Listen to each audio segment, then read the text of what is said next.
Hello everyone. Today we shall be reading The Dragon Girl by Melissa Nichols. Can one woman find love in a world of rejection, war, and hate?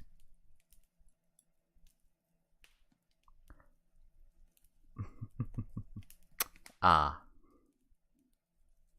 I see. Let us continue to the actual book. Prologue.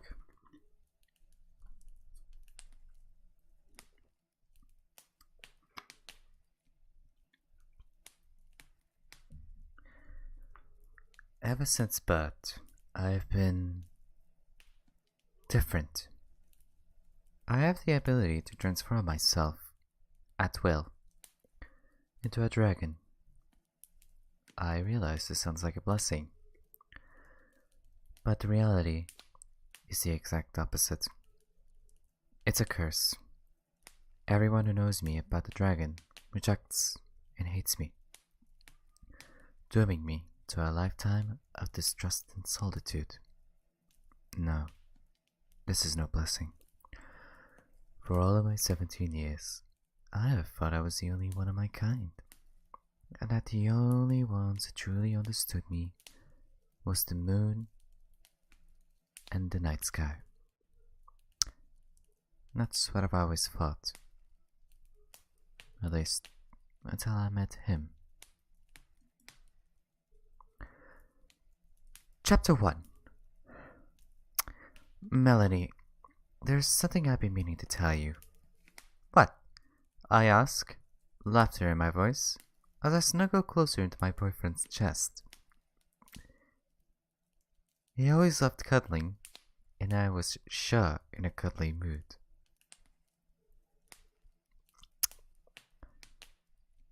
I love you. I was silent, and still, as his words sank in, then pain entered my heart. I'm gonna have to do it. There's no way around it. I have to know if he truly does love me. I hope so. I'm not strong enough to handle another rejection. Melanie, are you okay? Come with me. There's something you have to say. I whispered, steeling my heart against the worst. Without waiting for his reply, I walked to the edge of the forest and waited for him. I led him into the dark forest and came to a small clearing soon. And in the dead center of the clearing was a beam of moonlight. The perfect spotlight. Wait here, I said, continuing into the clearing. As I neared the moonlight, I stared. I started unbuttoning my blouse, revealing the bathing suit he couldn't see yet. Hey now, don't do that, he yelled, his voice filled with a slight panic. He thinks I wanted to make love to me. I realized, and silently laughed at how far from the mark he was. I continued walking, slipping off my jeans as well. I'm sorry. I think we're gonna have a bit of a giggly mood today. That's coming from me. I stepped into the light and tossed my clothes aside and turned to face him. Before I assure you, I must have your word you won't breathe a word to anyone, I said, looking him in the eye and using the I'm not budging unless you do what I want voice I do so well. You have my word, Josh replied, his voice telling me he was a little freaked about what was coming. Just as how the others reacted at first. Ooh. Satisfied, I started the transformation. Alright, I can do this. The first change was my height. I sprouted up to stand 15 feet tall at the same time. My skin hardened, cracked, and turned emerald green. My face stretched forward, my eyes sliding to the sides of my head, and I grew a tail and a pair of wings. My fingernails hardened, pointed, grew 7 feet longer, and turned to the color of silver. My hair became spiked scales along the ridge of my neck and followed my spine, all the way down to the tip of my tail. My arms and legs changed, the legs getting far too big for my shoes. The nails hardened, those nails hardened, grew, and changed color as well. But the femurs snapped and changed shape. In fact, all my bones snapped and changed. My organs moved around, grew, and changed themselves to suit the functions they would have to take on to keep me alive. It only took a moment for all this to occur, but it was long enough for Josh to see everything on the outside.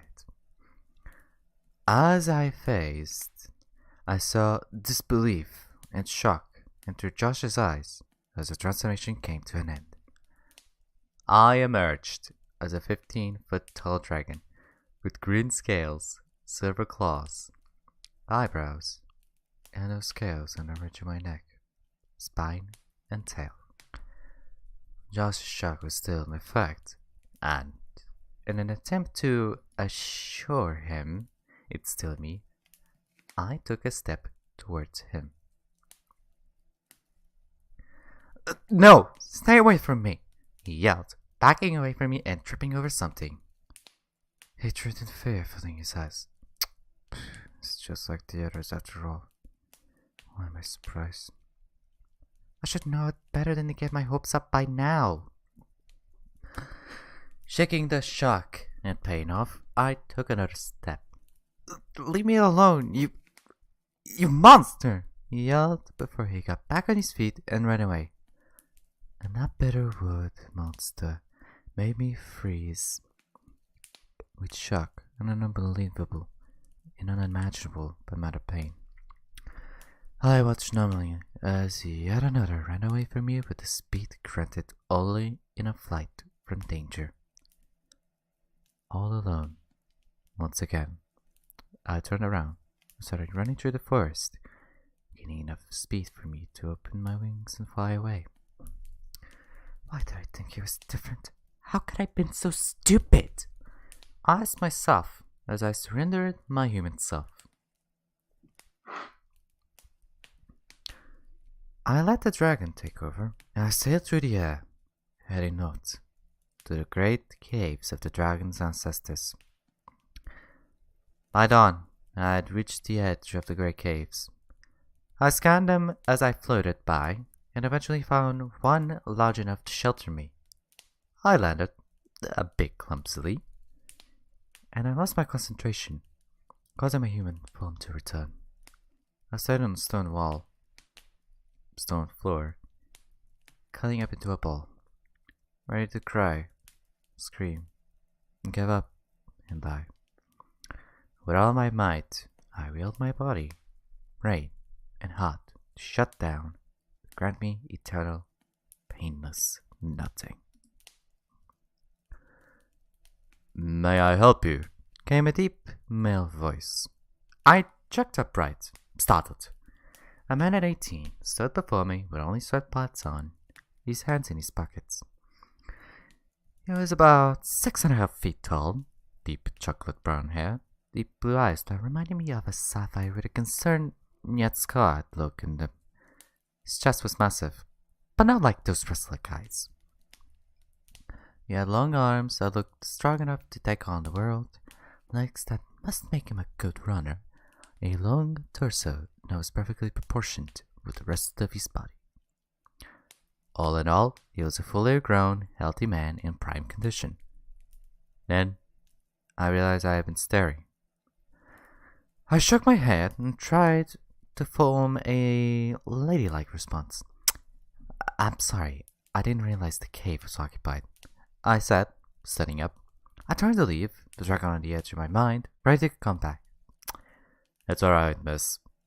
Please, sit down, he said, gesturing to the cave wall. I sat and pulled my legs in towards my chest. So, you're a draconian too, he whispered, and I froze. He's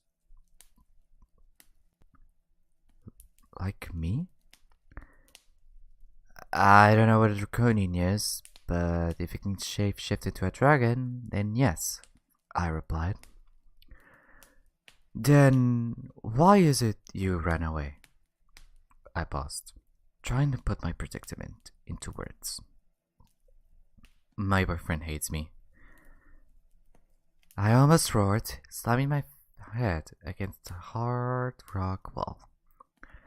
The pain didn't bother me. I could already feel the scratches heal themselves. Ah, I see.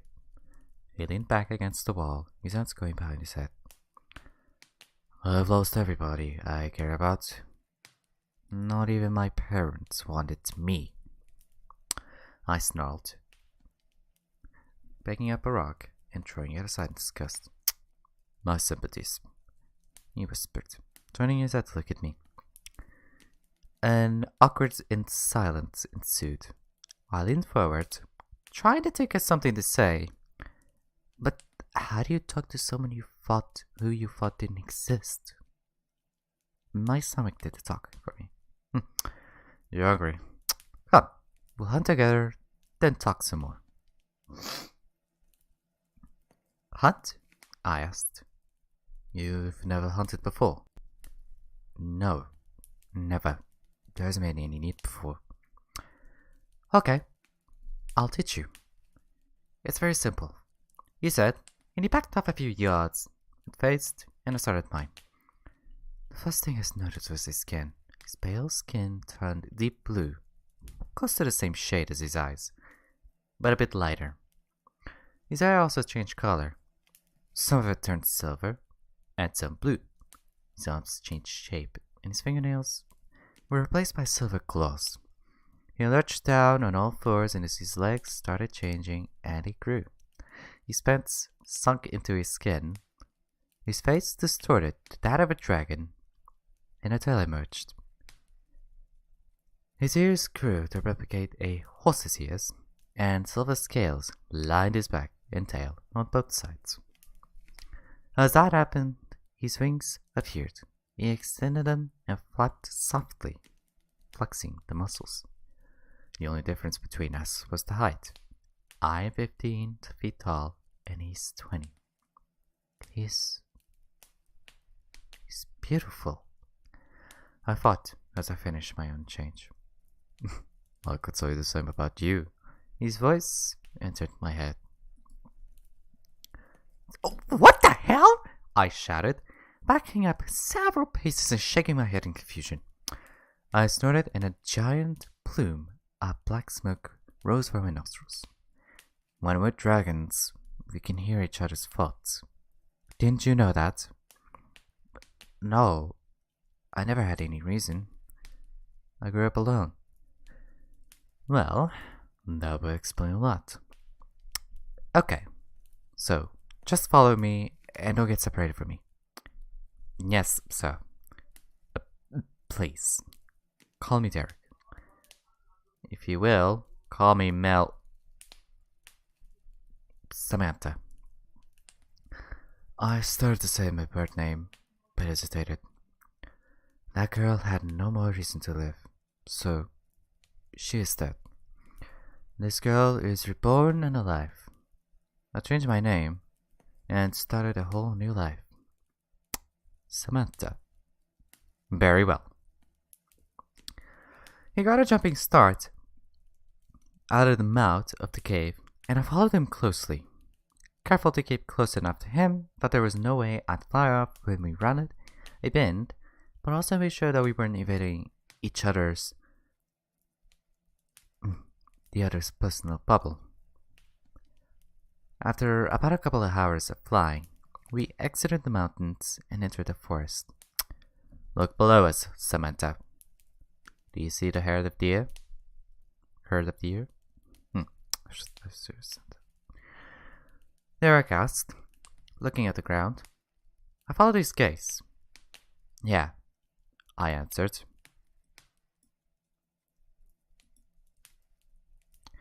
We followed this herd until I reached a clearing.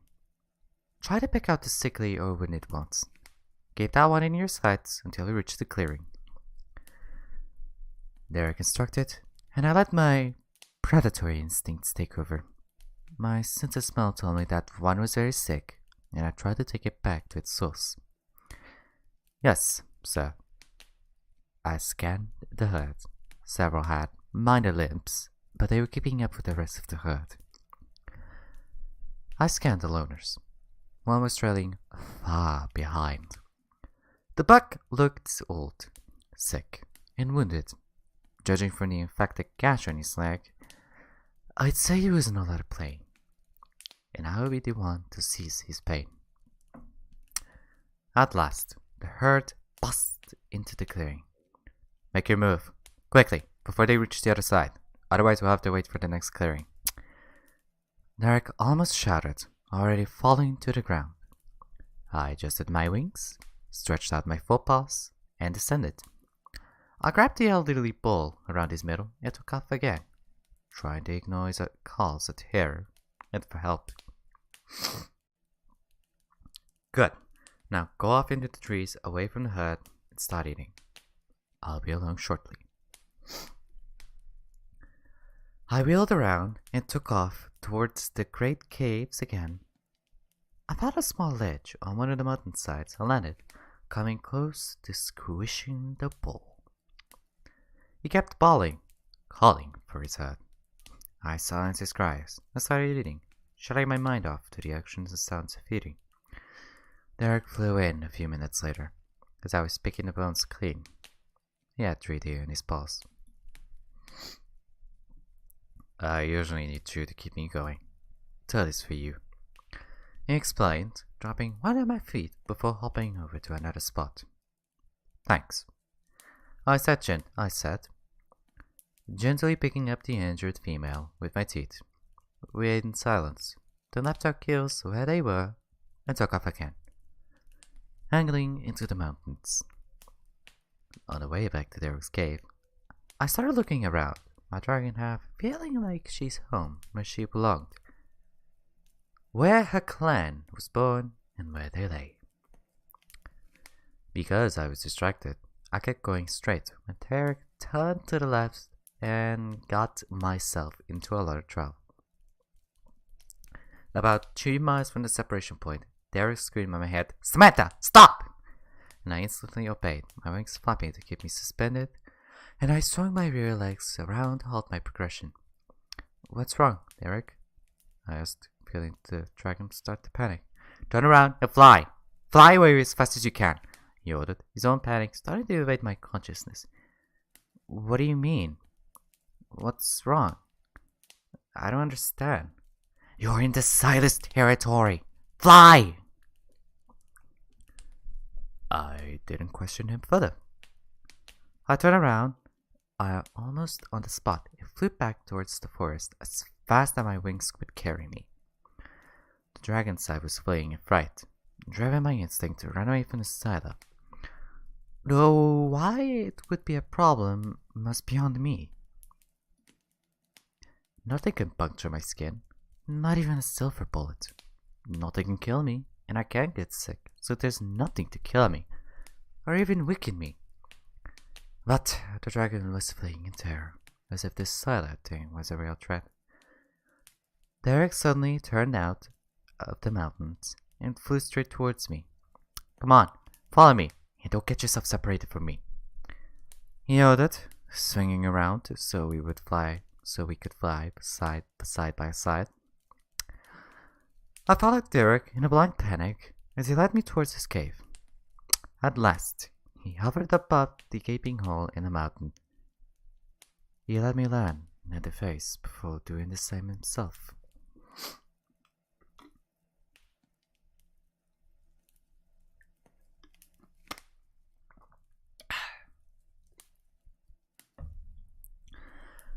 What's a Sila? I asked, trying to catch my breath. Why did you leave my side? I thought I told you not to. I cringed, scared because this kind man who has helped is yelling at me. I hung my head and mumbled an apology.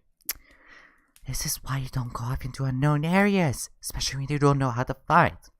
I can fight. I won the Taekwondo Championship 5 years running. I'm the assistant leader of my dojo, and I train black belts. But all of that is meaningless when you are a dragon. You've grown up with no idea of anything, only that you were different. You didn't even know how to hunt. So what? You can't fight, so you'll be absolutely useless in battle, and you won't stand a chance against that Scylla. And teach me. I'm a good student. I'll learn quickly, and I won't argue. There isn't enough time to train you properly. Not when we've got about 10 minutes. But I'll teach you once we get out of here. Come with me, he said, grabbing me by my arm and all but dragging me to a different cabin. All light was lost, and I changed my eyes to the dragons. I didn't need light to see when I had the dragon's eyes.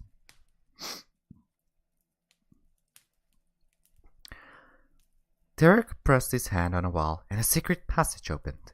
He shoved me inside, and I landed in a heap on the ground. That hurt!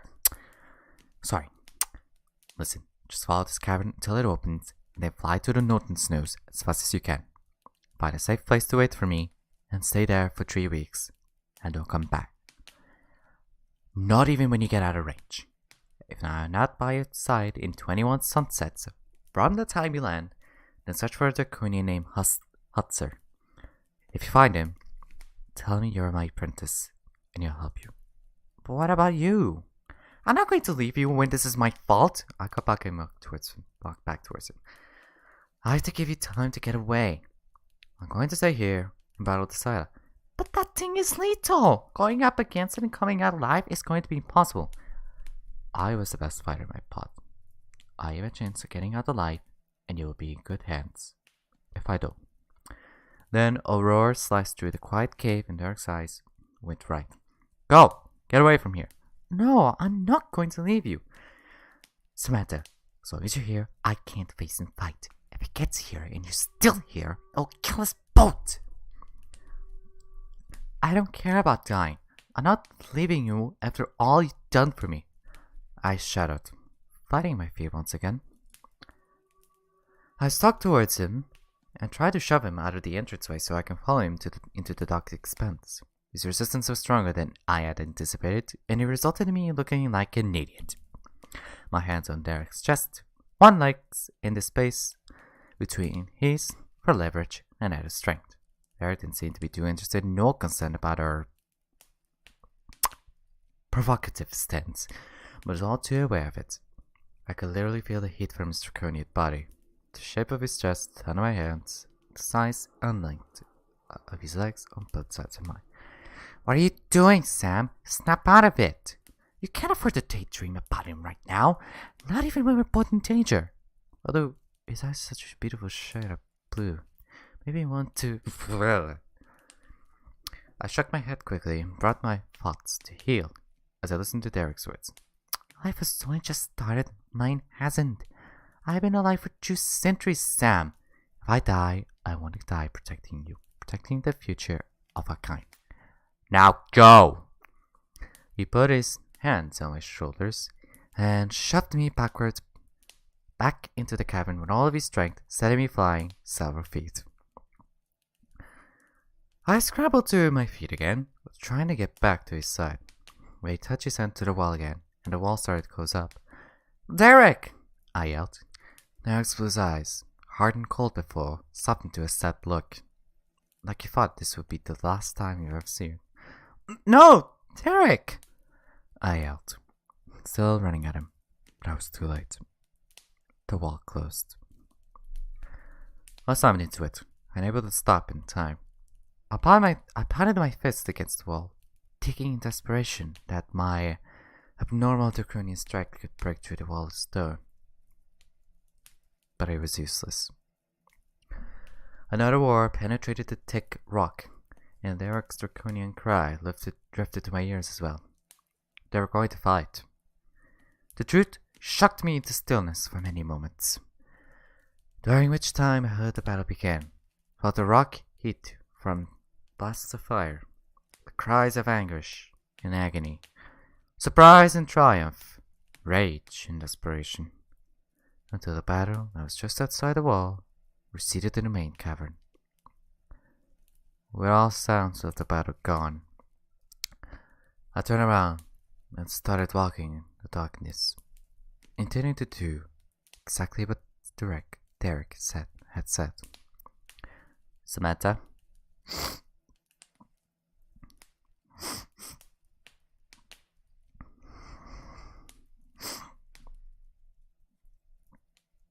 I glanced up and saw a glowing likeness of Derek. He was even smiling. Derek, I thought, follow me, he said and turned, turning his head to look at me from his peripheral vision. How's the battle going? I asked. Wanted to know, as I walked up to his side. I tried to put a hand on his arm, but my hand slid right through, as if Derek were a figment of my imagination, and I just caressed not an arm, but empty air. It's too soon to tell, but I am holding my own against that monster. Good, I replied, dropping my hand. I followed him through the tunnel, during which time I asked him about his state. He said it was only his gift, besides a talent for fighting. He can project a likeness of himself through the air and reveal it to any person he wishes. He can also do this in person streams, when it doesn't take as much effort. But since he wanted to make sure I found my way out in one piece, he couldn't wait for us to fall asleep. I asked him more questions about himself, but he refused to answer any of them, claiming that the memories associated hurt. I then pressed these topics and kept trying to find more we could talk about, but I came up with none. So, as a result, we walked in silence. After an immeasurable amount of time, the dark tunnel finally opened, and Derek spoke again. This is where we must part, son. Remember, fly north from here as fast as possible, until you reach the northern snows. Find a safe spot, and wait for me there, in your dragon form, for 3 weeks. If I haven't found you yet, find Hutzer. If you do find him, tell him you're my apprentice, and he will help you. Oh well, I'll try to be the best fighter, so I won't have to leave you again. We'll win every battle together, and I'll never leave your side again. I promised, in earnest, taking a step forward to add some drama to the scene unfolding. My voice was thick with how much I meant that promise, and that added to the effect. He laughed, a wide smile spreading across his face. You just focus on training in general and leave the future to me. I stared at him, reluctant to leave. Go! I'm starting to lose concentration. He whispered, the outline of his figure blurring and moving. He didn't say anymore. If I kept him, he would not be fully devoted to the fight, and that would certainly cost him his life. I couldn't let that happen. I nodded, faced, and jumped out into the open sky, flapping at a frantic pace, intent on following Derek's directions to the letter. That will be where I end this chapter. I'll do chapter 2 tomorrow. But for now, hopefully you enjoyed watching, reading along with me, and listening. And I hope you have a nice day.